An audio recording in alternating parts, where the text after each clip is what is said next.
안녕하세요. 이번 심층 분석에 오신 여러분을 환영합니다. 오늘 여러분께서 보내주신 자료들을 바탕으로 바로 이 기업 두산에너빌리티에 대해 좀 깊이 파고 들어볼까 하는데요. 그 전통적인 중공업 강자가 에너지 전환이라는 이 큰 흐름 속에서 과연 미래 에너지 리더로 갈 수 있을지 그 핵심 역량과 전략 한번 같이 살펴보시죠. 시작부터 좀 흥미로운 게 사명을 바꿨잖아요. 두산중공업에서 두산에너빌리티로요. 이게 뭐 에너지랑 지속 가능성, 이 서스테이너빌리티 그리고 이걸 가능하게 한다. 뭐 이런 뜻이라는데 이게 어떤 신호일까요? 네, 그게 아주 중요한 변화라고 봐야 합니다. 단순히 이름만 바꾼 게 아니고요. 뭐랄까, 회사의 정체성 자체를 이제 전통 중공업에서 친환경 에너지 솔루션 기업으로 바꾸겠다. 이런 선언인 거죠. 글로벌 에너지 시장의 패러다임이 바뀌고 있으니까 거기에 적극 대응하겠다. 뭐 이런 전략적 재포지셔닝으로 보입니다. 정체성을 새로 정의한다. 네. 그럼 그 핵심 사업들을 좀 더 자세히 들여다볼까요? 보니까 발전 설비, 담수 플랜트, 뭐 주단조, 건설 이런 분야들인데 특히 발전이랑 물 사업에 강점이 있는 것 같더라고요.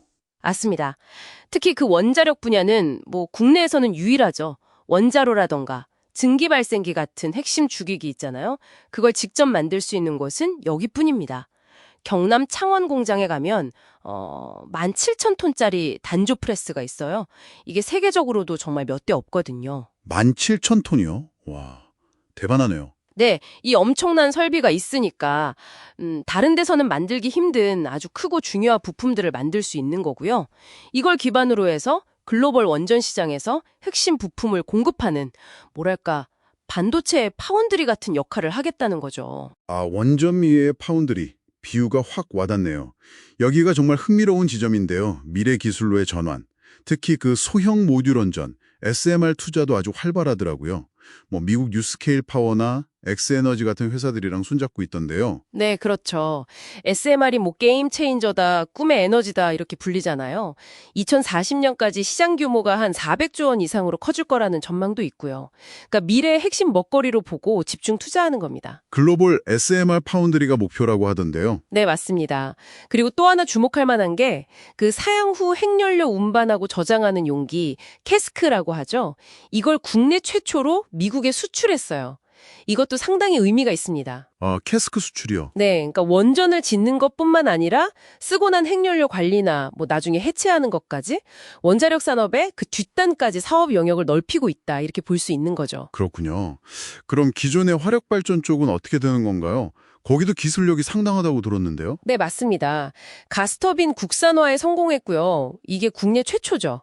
그리고 세계에서 5번째로 그 고효율 H급 가스터빈 개발에도 성공했어요. 훨씬 적은 연료로 전기를 더 많이 만드는 기술입니다.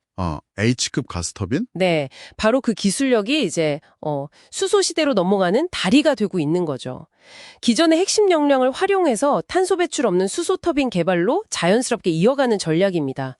심지어 최근에는 100% 수소만으로 돌리는 터빈 실증에도 성공했다고 하더라고요. 100% 수소 터빈이요? 와, 그건 정말 대단한데요. 그렇죠. 청정 에너지 분야에서 아주 중요한 기술적 진전을 이룬 셈입니다. 그럼 해수 담수화나 해상 풍력 쪽은 어떤가요? 이 분야들도 중요한 성장 동력으로 꼽히던데요. 네, 물론입니다. 해수 담수화는 뭐 전통적인 강자죠. 그 RO, MSF, MED 같은 핵심 기술을 다 가지고 있고요. 특히 중동 지역에서 사우디아라비아 같은 곳에서 큰 프로젝트들을 계속 따내면서 글로벌 리더 자리를 지키고 있습니다. 해상 풍력은요? 해상풍력도 최근에 속도를 내고 있습니다. 8MW급 대형 터빈 인증을 받았고요. 지금은 10MW, 14MW급, 그러니까 더 큰 초대형 터빈 개발에 힘쓰면서 입지를 넓혀가고 있어요. 이쪽도 잠재력이 아주 크죠. 네. 자, 그럼 이 모든 노력들이 실제 성과로는 어떻게 나타나고 있을까요? 재무 성과를 보면 2023년에는 전년 대비해서 매출이나 영업이익이 늘고 순이익도 흑자로 돌아서면서 좀 개선되는 모습이었는데 올 들어서는 약간 주춤한 것 같기도 하고요.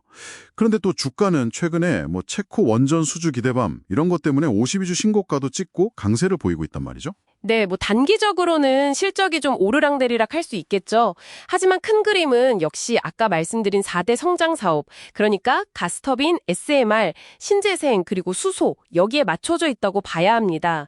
2028년까지 전체 수주에서 친환경 사업 비중을 88% 이상으로 늘리겠다는 목표를 세웠거든요. 방향은 확실한 거죠. 88%? 거의 대부분이네요. 그렇죠. 물론 뭐 리스크 요인도 있습니다. SMR 상용화 시점이 혹시 예상보다 늦어질 수도 있고요. 또 원자재 가격 변동성이나 아무래도 대규모 투자가 들어가니까 재무적인 부담 같은 과제들도 있겠죠. 이걸 어떻게 관리하느냐가 중요할 겁니다. 네, 그렇군요. 그럼 정리를 좀 해보면 두산 에너빌리티는 과거에 아주 강력한 제조 역량을 발판 삼아서 완전 파운드리, 또 수소터빈, SMR, 해상풍력 같은 이런 미래에너지 시장으로 굉장히 빠르게 또 대대적으로 전환을 시도하고 있다. 이렇게 요약할 수 있겠네요. 네, 맞습니다. 그래서 여기서 우리가 한번 던져볼 질문은 이런 것 같습니다. 과연 두산 에너빌리티가 이 야심찬 전원을 성공적으로 해낼 수 있을까? 그리고 특히 SMR이나 수소 같은 이런 신기술 분야에서 약속된 그 잠재력을 정말 현실로 만들어낼 수 있을지, 이들의 앞으로의 행보가 한국의 에너지 미래는 물론이고 어쩌면 글로벌 에너지 공급망 전체에 어떤 영향을 미칠지 지켜보는 것, 이게 상당히 흥미로운 관전 포인트가 될 것 같습니다.